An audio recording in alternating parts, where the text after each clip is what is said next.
Abraham Lincoln did not issue the Emancipation Proclamation to free Africans.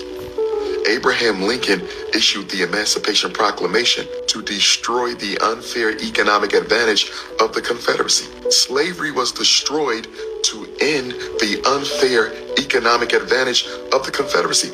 Abraham Lincoln said, if I can save the Union and not save a single slave, I would do it. Abraham Lincoln, go read his words. He said, if I can save the Union and not free a single slave, I would do it. And if I have to free every slave in order to save the Union, I will do it. My interest is not slavery. My interest is the preservation of the Union, brothers and sisters. You talk about the few whites who died for black people. That's true. You had a handful of whites who died for blacks. You did. And I have no problem respecting those Caucasians whose lives were lost in the furtherance of black justice or freedom. That does not eliminate the fact that 99.9% of all other Caucasians were 100% invested in our oppression. Shalom. I want to start off by giving all praises, honor, and glory unto Yahweh, Bahasham Yahweh Shai, Bahasham Rakah Kodash. Double honor unto the apostles and the elders of the great millstone who rule well. Peace and salutations unto the hopeful elect, beginning with the 144,000 men. This is Brother Yerushalayim coming at you with another video through the spirit and power of Yahweh, Bahasham Yahweh Shai, Bahasham Rakah Kodash. Just a quick video. Name of this one is, if he doeth good, he doeth it unwillingly. All right, and by he, we speaking about Esau, Edom, the so-called white man, also known as the wicked in the scriptures, according to what Job 9 and 24, and also according to Malachi 1 and 4. All right, and you see here in this video, he's speaking about Abraham Lincoln, who's a former Edomite president of the United States. All right, and basically he admitted that if he could have destroyed the Confederacy or preserved the Union states, without freeing the slaves, he would have done it. All right, and that shows the amount of hatred that Esau has for Jacob. All right, and for those who coming out and saying that the so-called Edomite, the so-called white people like us, that's a lie. That's a lie. Now, when you go through the scriptures, all you find is the hatred of Esau, and copyright disclaimer. This video is purely for educational purposes. All right, just setting that clear. All right, this is Psalms 55 and verse 20. It says, he had put forth his hands against such as be at peace with him. Right, the Native Americans here, the northern tribes of Israel, as well as the southern kingdom that Esau took from Africa, right, which we are not Africans, by the way. All right, so Dr. Umar wouldn't tell you that.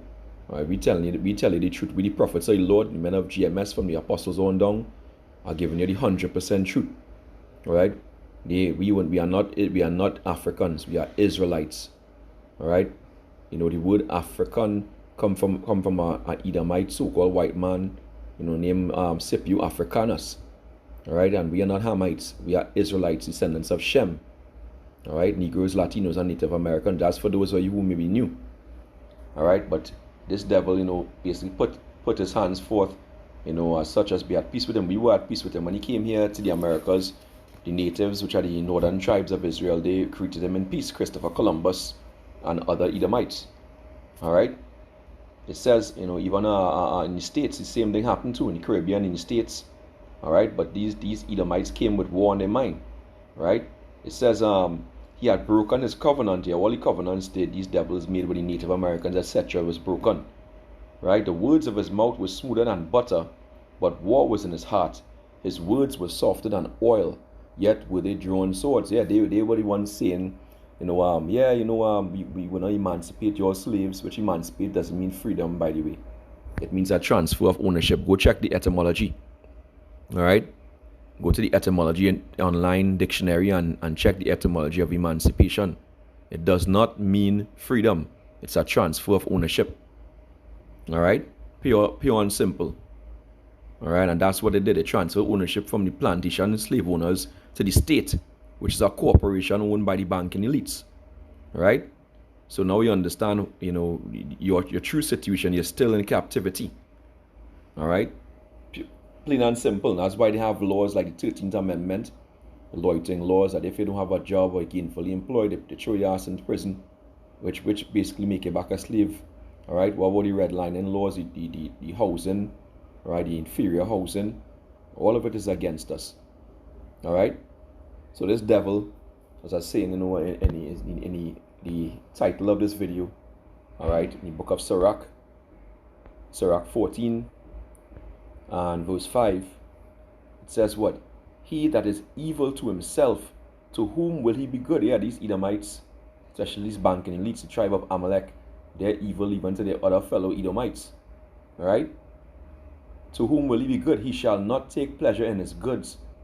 There is none worse than he that envieth himself, and this is the recompense of his wickedness, Salakia. And if he doth good, he doeth it unwillingly, right? Just like Abraham Lincoln basically said that, if he didn't have to, free a single slave, he would have done it. It's accomplished, in order to accomplish the destruction of the plantation in the South, Confederate States, which had an unfair advantage because they owned slaves, which is free labor. Okay? So, let me read this over. Ecclesiasticus 14 and 7.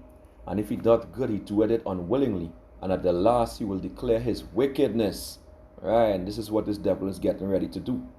He's getting ready to show his horns in these last times. All right? Best believe that, because it's an ancient hatred. All of this goes back to Jacob and Esau. All right? When you go back to Genesis, the 27th chapter, and the 41st verse, this is where it stemmed from. And Esau hated Jacob because of the blessing wherewith his father blessed him. So they're envious of the birthright. But along with the birthright comes blessings. All right? And Esau said in his heart, the days of mourning for my father are at hand, then will I slay my brother Jacob. So they don't mind us being slain. They don't mind all the atrocities that were done to us. They were enjoying themselves. When they were shoving the pear of anguish up into our rectum and mashing us up on the woman's vaginas. All right? When they were cutting off women's breasts. All right? When they were feeding our little children as gator bait, they were having a good time. All right? But what they really want to do is to slay all of us. But the Lord didn't allow it. All right? The Lord didn't allow it. That's why we're not consumed, because of the love of the Lord. And because the Lord doesn't change. Okay? He loves Israel with everlasting love. Right? This is Amos 1 and verse 11. It says what? Thus saith the Lord, for 3 transgressions of Edom, and for 4 I have not turned away the punishment thereof, because he did pursue his brother with the sword. Right? That's his blessing. Go back to Genesis again. The sword. Right? Destruction.